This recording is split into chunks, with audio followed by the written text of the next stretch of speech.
I've had the privilege of sitting down with some incredible ranchers over the years. People who've built something from nothing, survived things that should have broken them, and came out on the other side with something worth passing down. At the same time, I also visit with ranchers weekly who are struggling, whether in a startup business or trying to turn around a failing one. They're tired and frustrated, and they're wondering if they're on the right track. That's what this show is about. I'm John Haskell, the host of Ranchonomics, the podcast dedicated to helping ranchers win at business.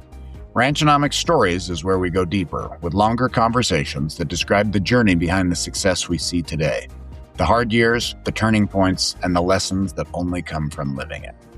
I want these stories to inspire us to keep going even when it's hard, to remind us that success really is possible, to drown out the voices that say it can't be done, and to reinforce our resolve to keep going until we win. Welcome to Ranchonomics Stories. Well, welcome to this episode of Ranchonomics Stories. I am honored today to be joined by my good friend Pete Ferrell, who I think we've known each other for, 20 years, Pete? It's been quite a while. At least, John. Yeah. I met you. You were working for Deseret at the time, so. Oh, it had to be more than that then. So we're talking 25 years probably. At least, huh? yeah. Good. Well, Pete is here today because he has got a fantastic story, and his family ranch has a fantastic story, and I'm super excited to share this. And Pete's actually a pretty good storyteller, so this will be wonderful. So, Pete, why don't you give us a quick introduction of yourself, and then let's rewind and go back a few decades and start from the beginning. Sure. I'm Pete Ferrell. I am the former manager of the Ferrell Ranch that has been in my family since 1888. I feel like one of the most fortunate people on earth when it comes to having lived an adventure rather than an ordeal, because it doesn't have to turn out well, as we all know. But I can't imagine having a better life, John. I've been truly privileged. I would second that for both of us. Yeah. And just to expand on that a little bit, the people in our ranching world, I have such a high regard for those of us who stick it out. My dad had a saying, if it was easy, everybody'd be doing it. And it's not easy. It's probably never been easy. Those of us who stick with it have been well rewarded for our work. My great-grandfather was orphaned during the Civil War. His father was murdered. They were destitute. His mother died, and he gets sent off to be raised by some family that, according to my dad, they were a little too strict. And so he runs off as a teenager I don't think he had a high school education, but I wanted to show you this. John, do you know what this is? This is a keypad for sending a telegraph. Oh, for a telegraph. Yeah, I can see that now. Okay, right. Yeah. And this was his cell phone of the day, and this was his calling card. Yeah. He learned Morse code. Right. He was the first telegraph operator in Council Grove, Kansas. He was the first telegraph operator in Wichita, Kansas, and became a founding father over there because he knew how to communicate.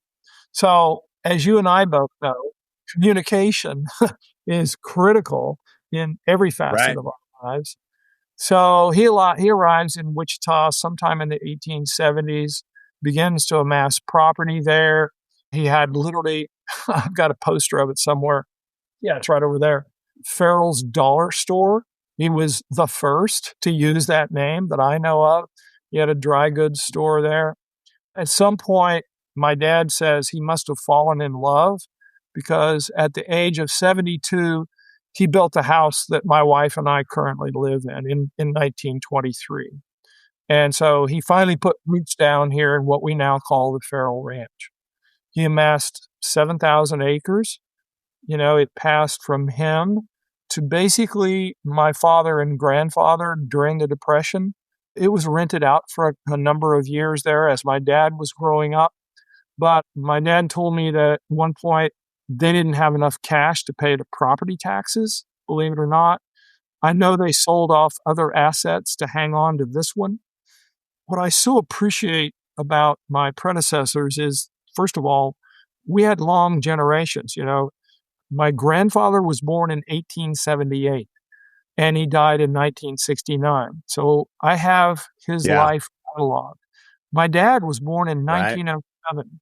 So I bring those histories into play when I need to remember you know, the hardest of times because my dad saw 2 world wars, the Great Depression, and then I think the thing that shook him the most was he saw the Dust Bowl and the effects of the Dust Bowl.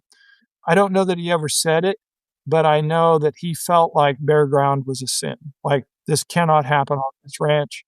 As a boy, I went out with the ranch hands and picked up rocks and threw them into the cattle trails to make sure that as little soil as possible ever left this place. So that's kind of the long and short of it. John, you're really familiar with ranch families and how they come together and how they fall apart. In 1968, when I was a teenager, I saw a succession plan fall apart. This ranch was partitioned. In 1968, Dad felt it was probably game over, even though I had an interest in the place. But he sent me away to get a good education. His health was failing. I fixed him. I came home, for better or for worse. I think he was surprised as I was. You know, he had an MBA, and in 1975, after I'd put in about a year here, he saw my love of the place, and he says to me, "Do you want to buy it back?" And I thought, well, he's got the MBA. He must know. And I said, like any 24-year-old would do, yeah, sure, let's do that. Yeah. Well, you want to think about that a little more than I did, John. Little did I know what was going to happen. I must mention, though, that during those years, the last half of the 70s, I was here as a ranch hand. And those were some of the most carefree days of my life. Absolutely. Me and my college buddy, we had beer, we had girlfriends, we went to rodeos. We lived the life of a cowboy. And I'm grateful for that time when I didn't have to worry about writing the check. And I'm glad I had that period, where I could just really enjoy ranch life at its best. Then he dies on me. And on the day he died, John, and this is, it's so silly, I'd never written a ranch check. I knew how to balance my checkbook, and that's the extent of my business knowledge. So overnight, I become a really scared cowboy. I mean, that's just like, I guess, got to be honest with you. Like, well, how am I going to make So we talk in the ranching for profit world and in our world all the time about we learn the production practices, but we don't learn the business practices. And I mean, what you're describing is exactly that, right? You knew how to care for cattle. You understood the value of caring for grass and pasture. You had never written a check out of the ranch book kind of thing. That, probably never seen a budget, never made a grazing plan, any of those things, right? No. And, you can imagine, of course, I was one of those 20-year-olds that thought he was way smarter than he really was. And of course, I butted heads with my old man, just like we do. The minute he's gone, I'm thinking, well, what would Dad do? What would he do? And I dug through the record. I found his notes. And I must say, and I'll give a big, this is before I met Stan, I joined something called Kansas Farm Management, which was an accounting service coming out of K-State. I went to every extension. Still in existence?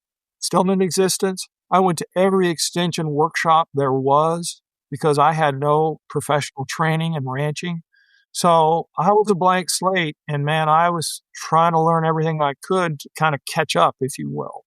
And I did that. I'm grateful. Again, I'll put a big note of gratitude.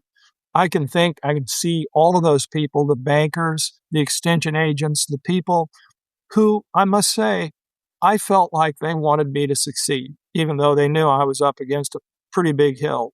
But they helped me climb. They really helped me climb. So I just kind of crisis managed for 7 years, kind of doing what I intuitively thought was the right thing to do. I sold off Dad's cow herd, and I do want to come back to that in a little bit, especially when we get to talk about Fred Provenza, which should come up in our conversation. So, our mutual friend, yes. Very good friend of ours. So, I sold down Dad's cow herd, paid down debt, and then replaced that with custom grazing, which was, turns out, a pretty good strategy to help me improve my cash flow. When I was desperate for cash. I had to write this check every year, 2 of them every year, still do. So, by the way, when I'm 93, I'll pay it off. It'll come faster than you think. Yeah, my oh my. And it was actually one of my custom grazing customers, and I've still got it somewhere, John. I ought to give it to Dallas. I've got a pamphlet about the Ranching for Profit School. And I looked at this thing and I thought, this looks like something might help me. And I honestly thought at the time that Stan and Alan were still teaching together. I'd read about them in the various trade journals and whatnot. And I also knew, and this always is kind of funny to me, I also knew that everybody was bad-mouthing, like saying crazy, this doesn't work. These guys are from another country. What do they know about agriculture in America? You know the story there.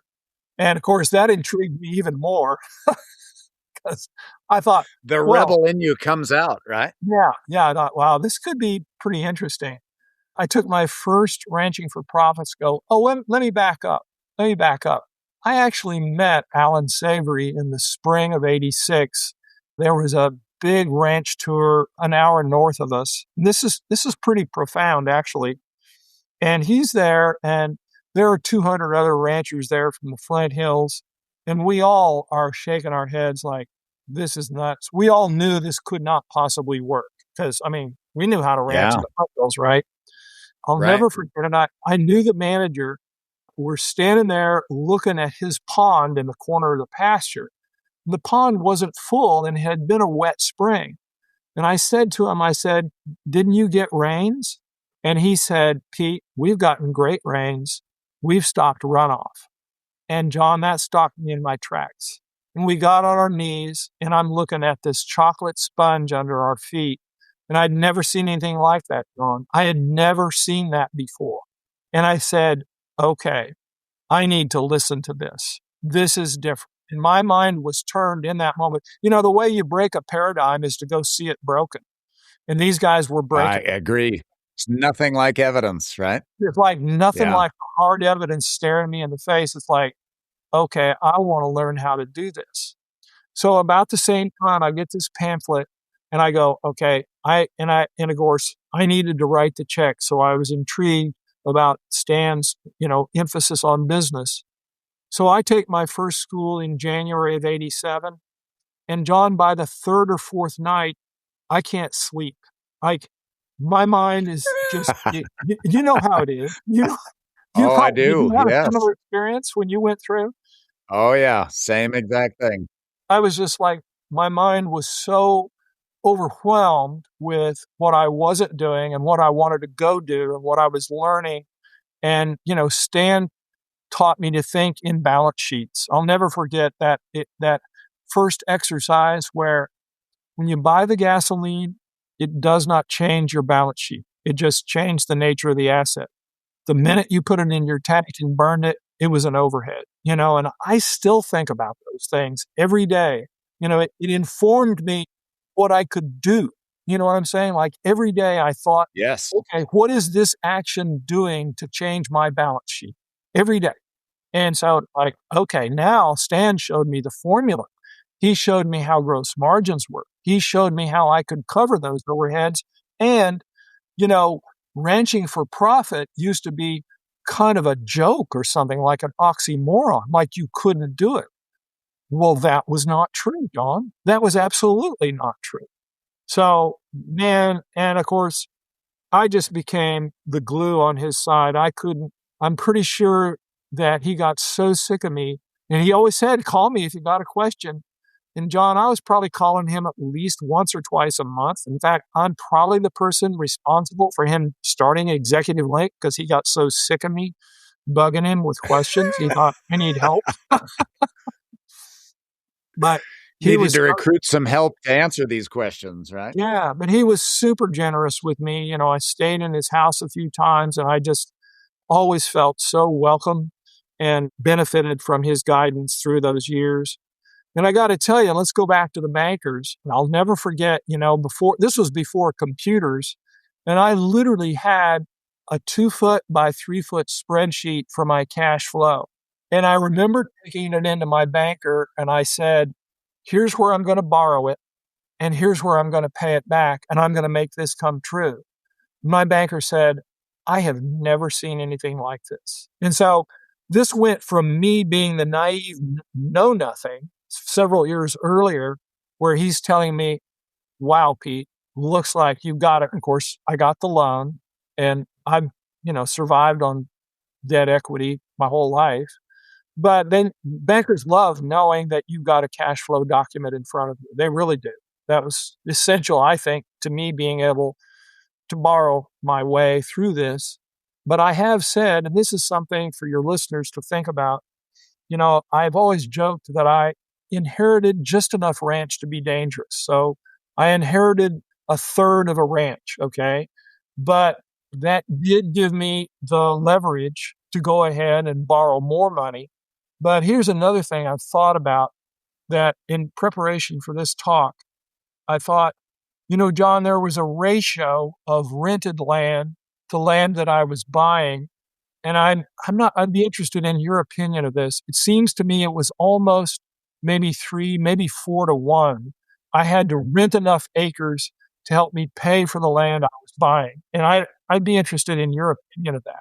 Well, this is a great point. This comes up a lot because, of course, Alan Nations wrote about this, right, in Knowledge Rich Ranching. And I think I wish I could remember, I think his number was 3 to 5. And I think it does depend on the country you're in.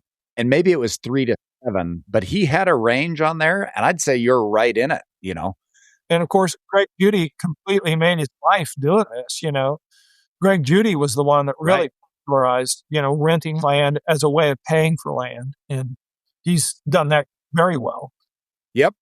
And this idea that you're going to pay for it just with the production off those acres is in many areas a little optimistic. But boy, when you leverage it 3 or 5 to 1, it makes a big difference. Right. I don't think we've been able to do that since the 20s. I mean, because the value of land has exceeded its productive value for literally 100 years now. Yeah. Yeah, I think that's fair. Yeah, that's pretty neat. So, okay, so let me just clarify a few things. What year did your dad die? My dad died in 1980, and that was the other huge, scary thing. You knew what happened to interest rates in the 80s. Then there was the dairy buyout. I mean, John, there was so many times when I thought it's game over. I mean, so many times I thought, I can't see how I'm going to get through this. And again, I must thank my bankers again. They stuck with me. They knew the difficulties. At that time, it was farm credit, which also got into trouble in the 80s. So the 80s were a tough decade. A lot of people didn't survive that. A lot of people didn't make it. Yeah, that's right. And that's not just true in agriculture, right? There were a lot of banks that went down in the 80s. There were lots of small businesses that didn't make it. Those double-digit interest rates were just killer. RanchRight exists for one simple reason. Better numbers lead to better decisions.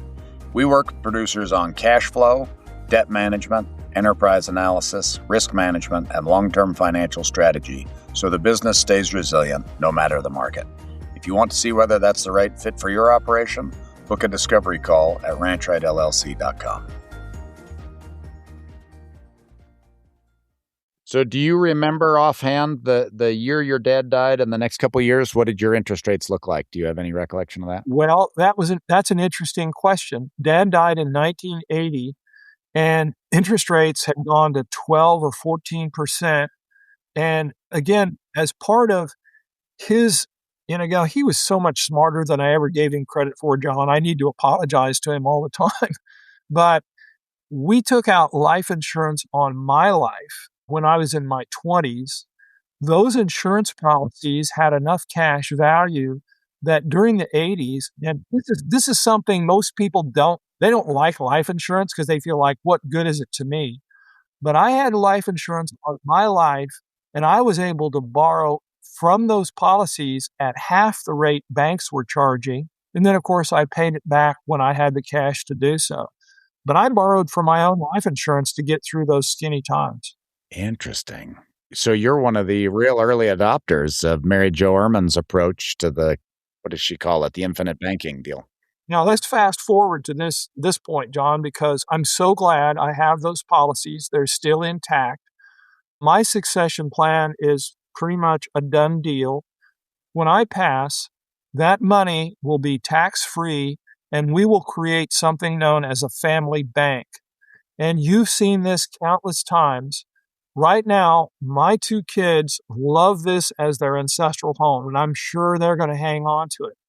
Don't know what'll happen with my grandkids, and I don't know what'll happen with my great-grandkids, but I can guarantee you at some point in the future, somebody's going to say, I want out, and I want a chunk of money. So rather than split this ranch apart, we will have a lump sum of cash available. It won't be equal, but it will be fair, and they will get something if they want out of the estate in general. And that's what breaks these ranches apart is they get divided up to a point they're useless to anybody. And you've seen this story happen over and over, and I'm trying to prevent that as part of my succession plan. And yeah, the good fantastic. News, Jacob and Lauren are going to have insurance on their lives, which when they go, it will enrich that bank. And so we've started a process to keep, there's the land asset and there's the life insurance asset that will hopefully perpetuate this ranch as an intact place. So, yeah, because I know what happens to get broken apart. Oh yeah. And it's always the same story, right? There's a generation that has a tie to the land that does not want to get rid of it, and then there's somebody that comes in, and maybe it's an outlaw, a daughter-in-law, son-in-law, something, or it's a grandkid or a great-grand, and they want cash. So you know the story, and I'm trying to foresee that. Of course, that's exactly what happened to my dad. There were family members; they just wanted cash, and it's like, okay. How many times is this same family going to buy the ranch, right? Exactly. Well, and I don't think, and that's a good point. I don't think we should ask each generation to buy it every time, which is why I created foil grazing. The land is now in trust. It would be financially foolish for my offspring to remove that land out of the trust. And then we have a rolling 5-year agreement with foil grazing, which is now owned by my successor, John Wagner. As long as both parties are happy, the lease goes on. And so he's got the security of building his wealth in livestock in foil grazing, and the trustees can oversee the welfare of the ranch. Everybody's happy. Yeah, love it. Right. And at some point in the future, I would like to talk more about that, Pete, because you've really done a great job with that setup. And that's another Ranchonomics episode, I think. Well, you know whose idea that was? That was Stan's idea. Is it Stan's? Yeah, that makes sense. Stan said, and I'll never forget it, he said, if you can't pay rent on your own ranch, then you need to rent it out and go get a job. And so instead of making it on paper, I decided to make it real. So for over, I don't know how long it's been, 20-some years, I've been writing a real rental check from foil grazing to the Ferrell Ranch to prove I could do it. And that's economically healthy to do that. Yeah, agreed. So now John Wagner is writing the check. God bless him. Right. Let's keep him healthy and functioning, right? Amen. Let's go back to 1980 for a minute. How much debt were you carrying then? And what was it on? Was it on cows? Was it on land? Where were you at there? Or had you already gotten into the custom grazing at that point? We had not. Dad did a little bit of custom grazing. I would say he stocked the ranch with probably 80%. He was a cow-calf guy. So we had around 700 cows. And then he would rent out maybe 20% of the ranch for custom grazing. And he always said, that's my insurance policy in case I lose money on the cattle we own. That's the way he regarded it. Now, I reversed that ratio. In fact, at one point, I was 100% custom grazing. I was going to say, you've been 100%, right? Oh, yeah. I was in about 20 years ago. John's moving back into ownership with the sell-buy thing, as you know. Now, I got almost completely out of ownership for a long time there. I did get clear out of ownership and just did custom grazing. But here's a warning. Guess what happens when you hit a devastating drought and you have to drop your top line revenue by 40%?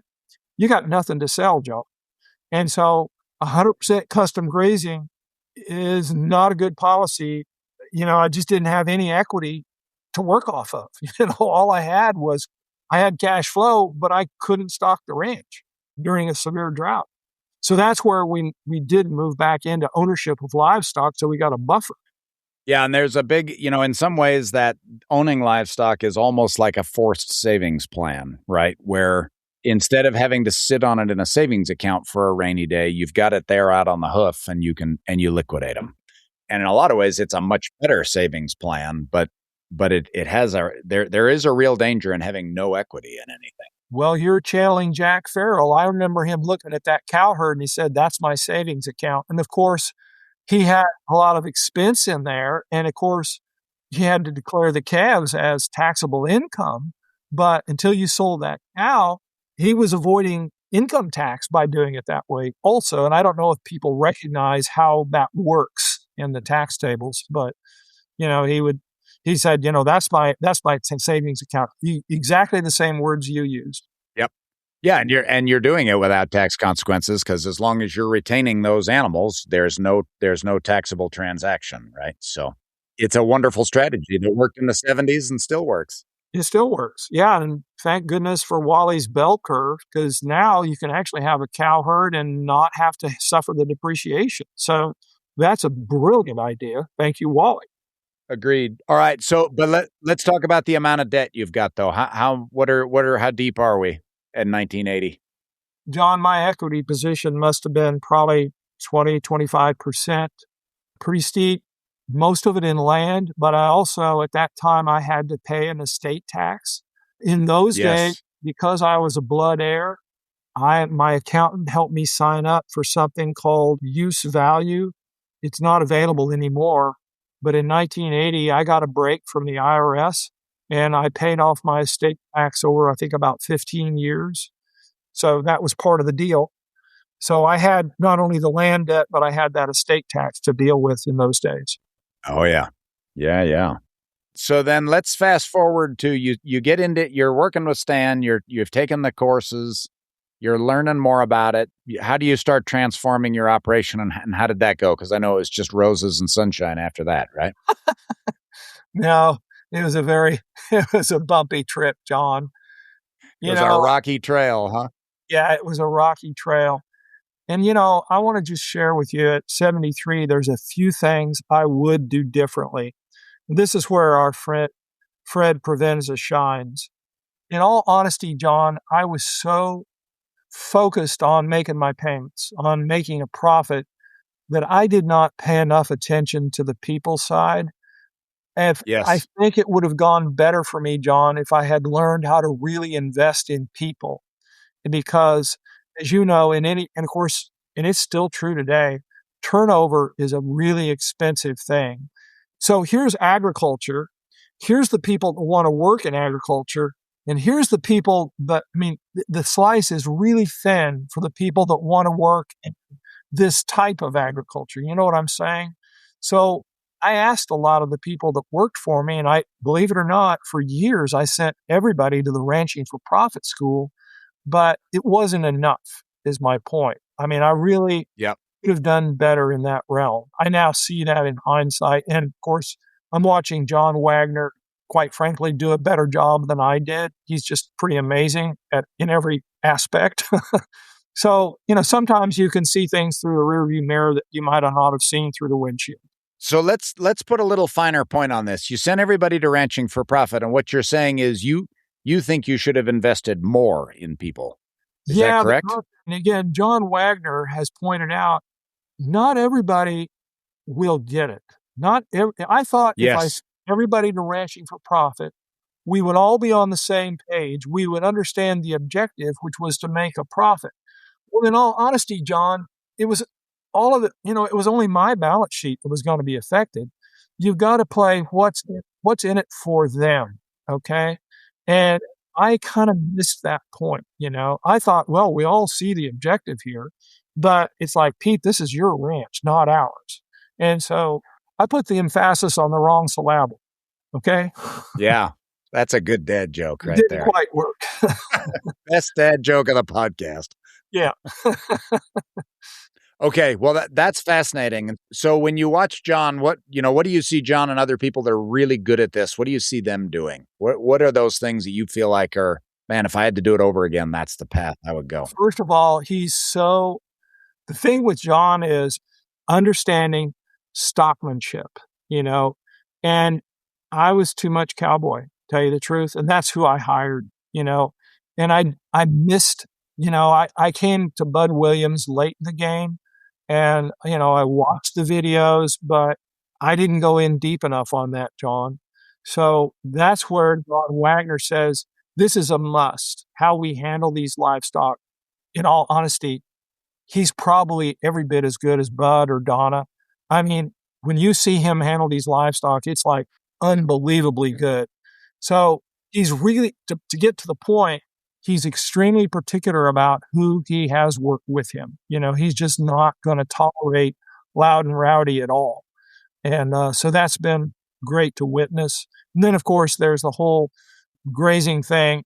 He came in and immediately everything was digitized. He was able to, I was still writing everything out by hand, and John went. Right, you're kind of a paper guy.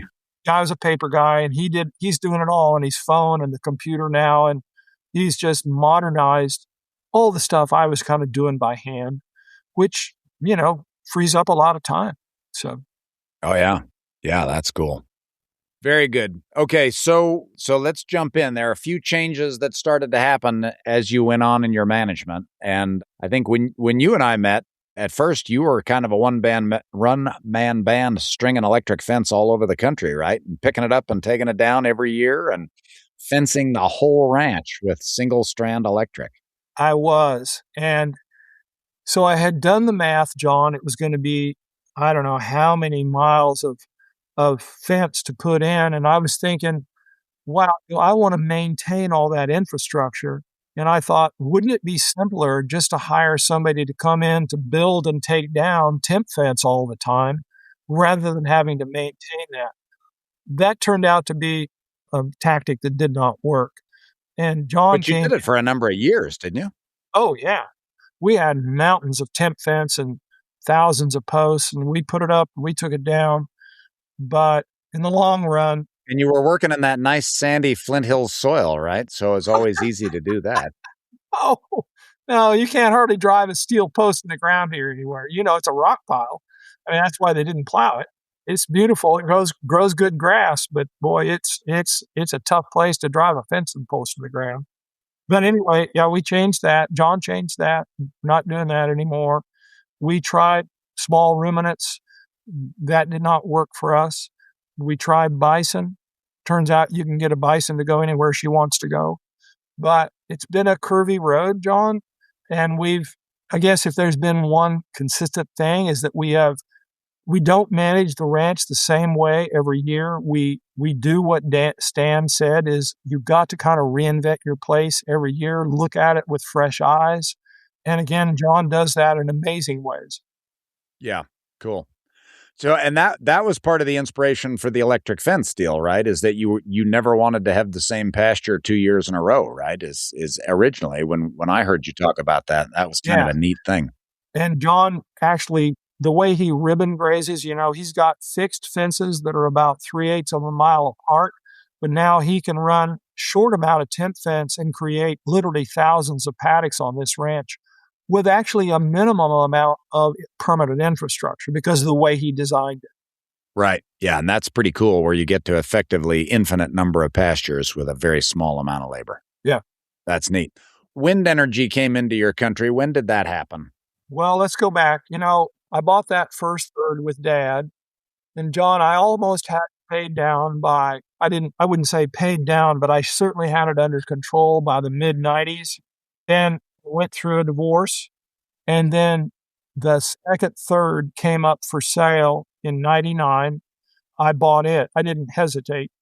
And John, I didn't have a clue how I was going to pay for it, to tell you the truth, but I knew that it came up and it would never come up again in my life. So I said yes to the deal.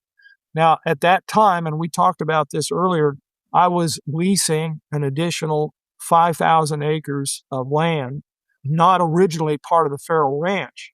And I was able to make my payments even with that second chunk. But, John, I was running 3,000 cows a year.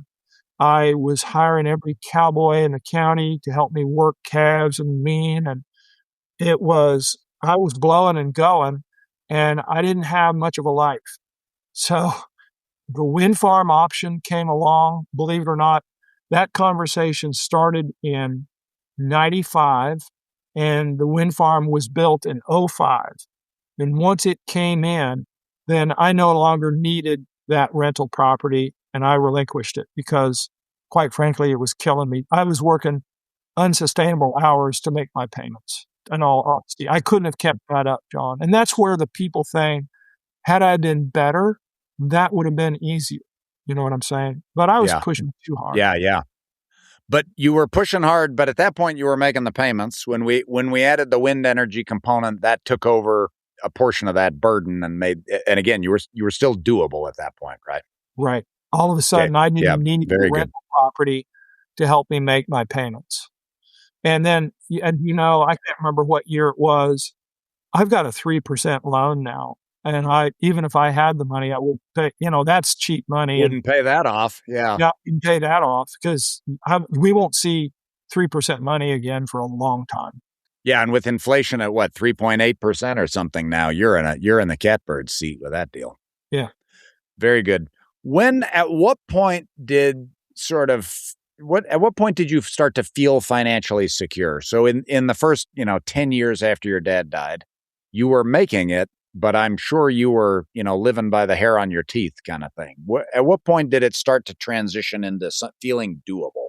Was it the wind energy thing? No, that's a good question, John. This is an important point.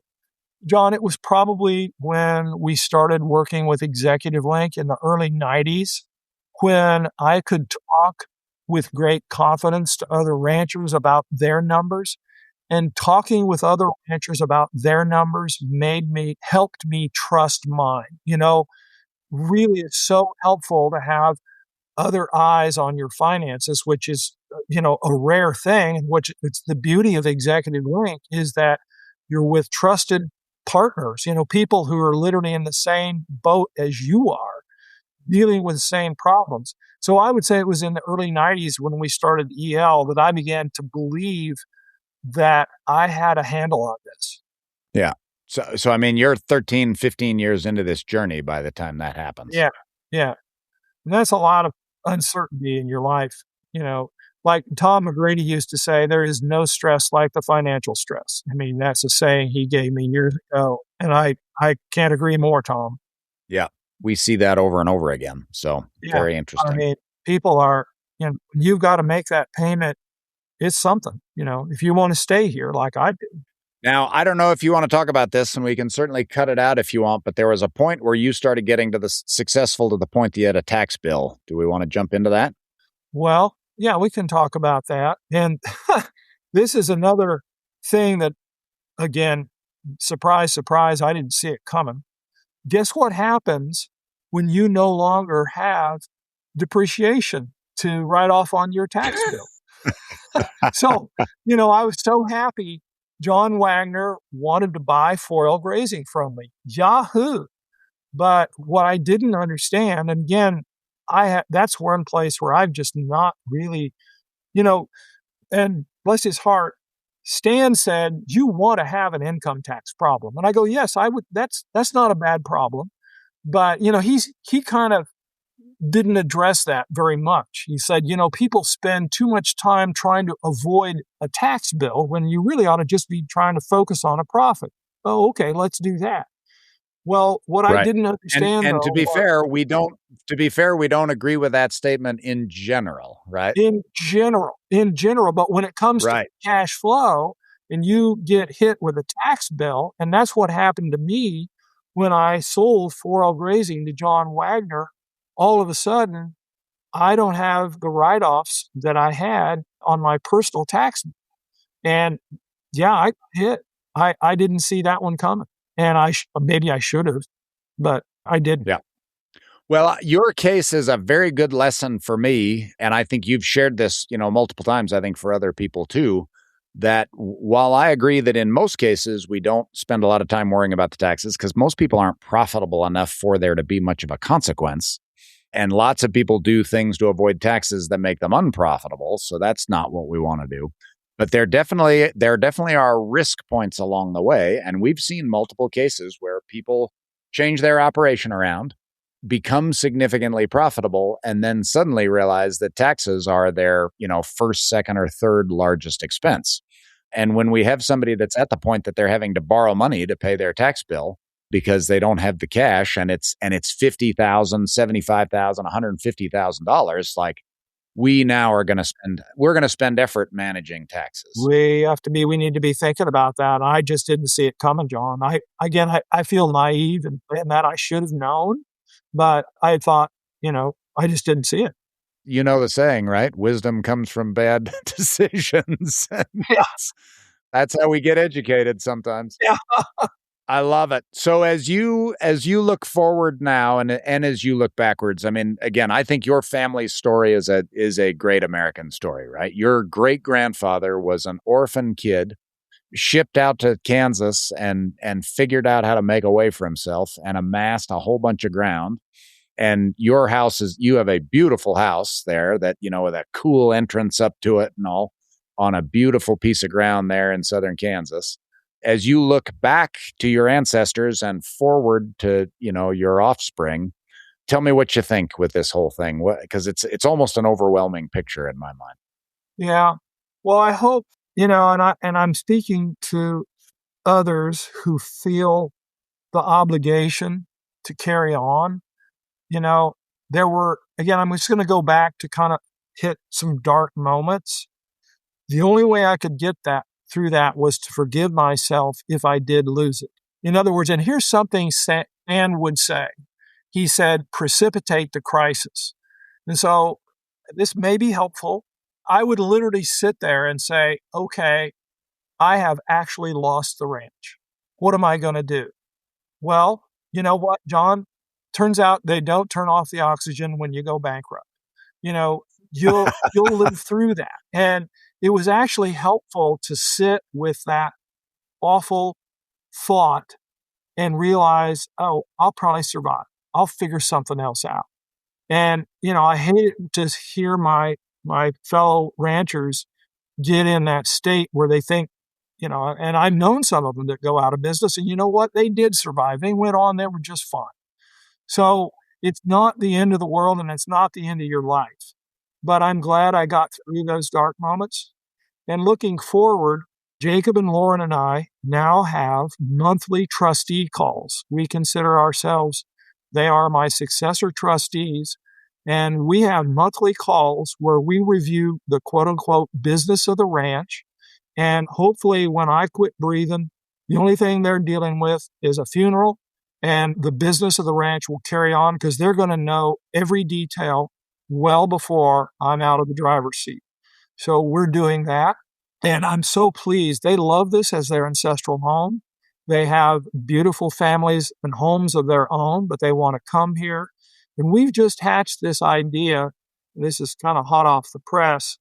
We're going to develop, and again, it's so new, I don't know what to call it, John, either a foundation or some other entity that will carry on. We call it ACRES. It's called the Homeacres, as a matter of fact. And ACRES stands for Art, Conservation, Recreation, Education, and Service. We want to develop the other things that have made life here so meaningful. Yes, we had to perpetuate a working cattle ranch. That was necessary to do that. So we got that done. But there's these other amazing things that go on here that I would like my grandchildren and great-grandchildren to have the opportunity to experience. So, and I don't know, it's going to take money. I don't have it fully put together, but I'm kind of excited because this gives them another way to love this place, even if they don't have the opportunity to work in 4L grazing. And so I'm kind of excited to think that we could do something that will perpetuate those other things that we love so much about the Ferrell Ranch. So Jacob and Laura and I are working on that. So to be continued. Yeah, that's really cool. That's really cool. We talked about those people who may not feel attached to the place. Yeah. Well, this would give them other reasons to be attached. Yeah, that's really neat. Then that just sort of helps it continue to grow and be meaningful to future generations, right? That increases that connection. I love it. I think your exercise of sort of thinking through what the worst case scenario makes, to me makes a ton of sense. It can be often very helpful because so often we can, horribilize a future that when you really get into it, it's like, it's never quite as bad as you imagine, right? Sometimes our imagination can really run wild. And when we look at, well, here's the thing that's going to happen, it would be very unpleasant. We'd really rather not go there. But like you say, it won't be the end of the world. Well, that little exercise that Stan suggested, and again, it's so interesting how many things he said and shared with me have served me well to this day. And again, I want to credit also David Pratt in Dallas carrying on. I mean, you talk about a company that has evolved to serve its customers. Boy, there's no stopping those guys. They've done amazing work, I think. Yeah, agreed. And so many of us have benefited in the many millions of dollars, right? I mean, if you add up ROI on that class, on that EL experience, think about that. It's a pretty good number. Yeah, it's a pretty good number. It is. And Executive Link was just such a brilliant idea. The people I've met, of course, that's how I met John Wagner, was through Executive Link. So, yep, I think that's how we met, isn't it? Probably. I don't remember. I remember touring Deseret with Stan. I think maybe that's how we met. And I think that was an EL tour, wasn't it? I didn't know that. That might be true. All right. Well, Pete, thank you. I really appreciate you being willing to share. Last thing I'm going to give you, is there any, we deal with a lot of people that are kind of in the middle of this journey. They're not where you're at. You've kind of been to the top of the mountain and have the ability to look back over your shoulder. You've shared a bunch of things that are super helpful, I think, to people that are partway along. Any final thoughts you want to share with those people who may be in the dark place right now and really struggling and looking for a way or a reason or even a bit of hope to sort of get them through? It's never as bad as you think it is. And believe it or not, there are always people who will help you. You just got to find them. There were always people help me. And I'm so grateful for everyone, including you, John, who has helped me along the way. Well, and I'm thankful for you for that same reason. You've been a tremendous help to me over the years. So fun how those things happen. It is. I love our ranching community. They've been just awesome. Yeah, that's great. Well, Pete, thank you so much. I really appreciate you being willing to share this. Like I say, we need to get together and talk about, some of the stuff you've been doing in the very recent few years here to really make this transition happen and talk through some of those details. But I appreciate you being willing to share the history. I am very thankful, for the stories you have shared with me over the years, for the experiences you've shared, because you literally have been, kind of a man standing on top of the hill who can say, hey, by the way, this is a problem you might see coming down the pike. It's been good. Thank you, John. You take care. You too. Thanks for tuning in to Ranchonomics Stories. If you enjoyed today's conversation, please share it with a friend or family member who you think would find it helpful too. Be sure to subscribe and follow the show so you don't miss next week's story.